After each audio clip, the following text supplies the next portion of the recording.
गधा। पुराने जमाने की बात है।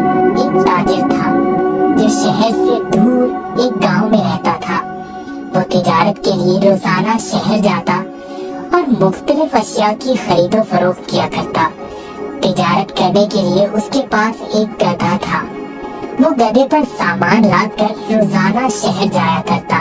ताजिर अपने गधे की बहुत अच्छे तरीके से देखभाल करता, उसकी खुराक का बहुत ख्याल रखता, उसे वक्त पर चारा डालता और पानी पिलाता, क्योंकि ताजिर को पता था कि उसकी तिजारत के लिए इस गधे की बहुत जरूरत है। गधा बहुत सेहतमंद था। ताजिर बहुत सारा सामान एक साथ गधे पर लादकर फरोख्त के लिए शहर ले जाता, लेकिन उसका गधा बहुत कामचोर और आलसी था। उसको भागना दौड़ना, खाना पीना बहुत पसंद था। आज फिर शहर जाना पड़ेगा। मुझे हमेशा छुट्टियाँ क्यों नहीं हो जाती? मुझे छुट्टियाँ बहुत पसंद हैं। मेरे मालिक को तो हमेशा काम की ही पड़ी रहती है, पर मुझे फारिग रहना बहुत पसंद है।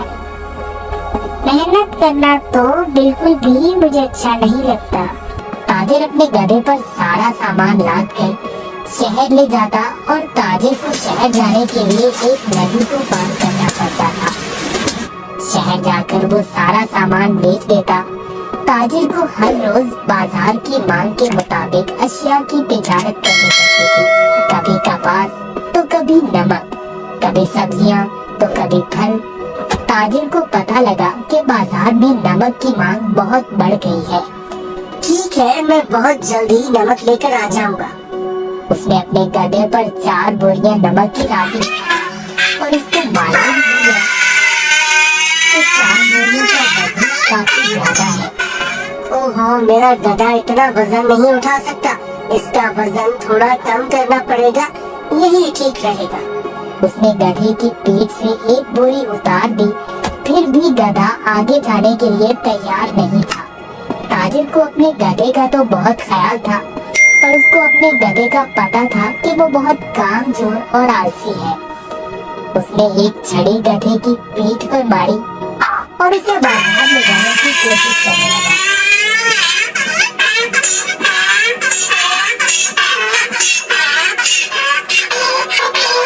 चलो, मुझे पता है तुम बहुत आलसी हो। तुम्हें शहर जाना बहुत जरूरी है, क्योंकि बाजार में इस वक्त नमक की बहुत मांग है।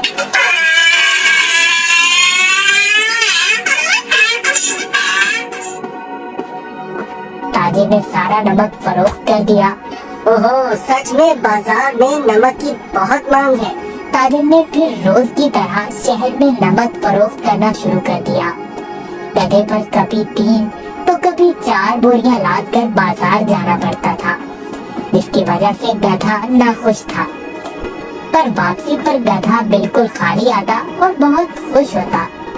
रोज की तरह ताजिर ने फिर से 4 बोरी गधे की पीठ पर लादी और शहर की तरफ निकल पड़ा। जब वो नदी के पास पहुंचा तो उसे पानी ज्यादा नजर आया।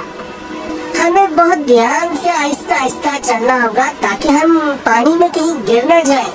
जैसे ही उन्होंने आधी नदी पार की, अचानक गधे का पाँव एक बड़े पत्थर से लगा और गधा फिसल गया और पानी में बैठ गया। ओहो, तुमने ये क्या किया? बोरियां तो अभी भी मेरी पीठ पर हैं, लेकिन मुझे इतना वजन महसूस नहीं हो रहा। ये एक जादुई नदी है। गधा इस बात से हैरान था कि नदी में फिसलने की वजह से उन बोरियों का सारा नमक नदी में घुल गया था और बोरियों में से नमक खत्म हो चुका था। इसकी वजह से गधे को वजन महसूस नहीं हो रहा था, क्योंकि बोरियों में नमक बचा ही नहीं था, सब खत्म हो चुका था। ओहो, मेरी सारी मेहनत जाया हो गई। अब मैं शहर जाकर क्या करूँगा? सारा नमक तो बह गया है। शुक्र है खुदा का, मेरा गधा तो सही सलामत है। गधे को कुछ नहीं हुआ। अब शहर जाने का कोई फायदा नहीं, मुझे अब घर जाना चाहिए। वाह, कोई वजन भी नहीं और काम भी नहीं। ये तो कमाल की नदी है।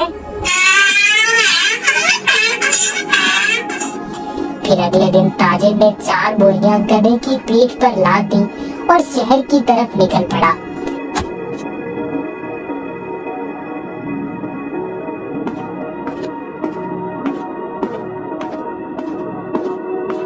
आहा, कल का दिन कितना अच्छा था, कोई काम भी नहीं करना पड़ा था। आज मुझे फिर काम करना पड़ रहा है। ठीक है, आज फिर से मैं आलसीपन दिखाता हूँ और अपना वजन कम करता हूँ। फिर तो मैं नदी से ही घर वापस जा सकता हूँ कल की तरह। वो एक जादुई नदी है जो मेरा वजन कम कर देती है। वो कल की तरह आज भी मेरी मदद करेगी।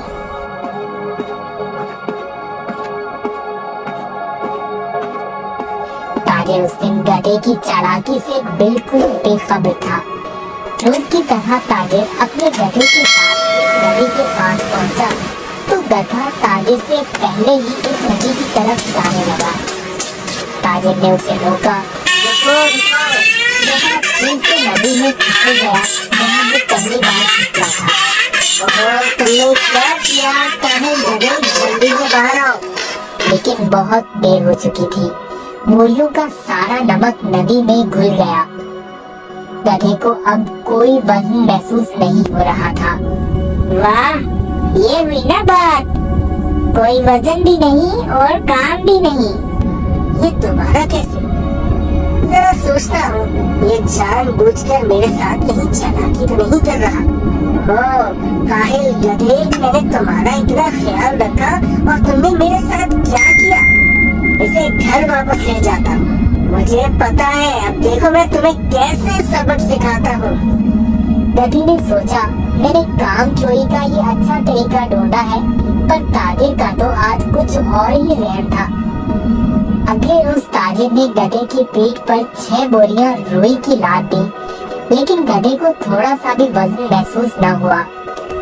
ओहो, इतनी ज्यादा बोरियां? कोई मसला ही नहीं। शहर तक जाना किसने है? इस जादुई नदी तक तो जाना है बस। और वो शहर की तरफ जाने लगे। जब वो नदी के पास पहुंचे तो अचानक से गधा नदी पार करने लगा और उसी जगह पर फिसला जहाँ वो पहले फिसलता था। ताकि बाहर खड़ा होकर ये सब मंजर देख। ओहो, ये मेरी पीठ पर इतना वजन कहाँ से आ गया?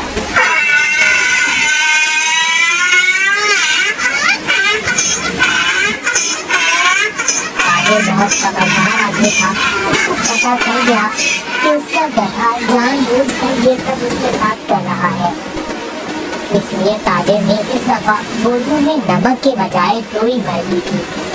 जैसे ही गधा नदी में फिसला तो रुई ने पानी जल्द कर दिया और गधे की पीठ पर वजन ज्यादा हो गया। हाँ, तुम मुझे इतने दिनों से बेवकूफ बना रहे थे। तुम्हारी इस हरकत से मेरा बहुत नुकसान हुआ है। तुम्हें इस बात का अंदाजा भी है क्या? तुम इसी तरह बोरियों के साथ घर जाओगे।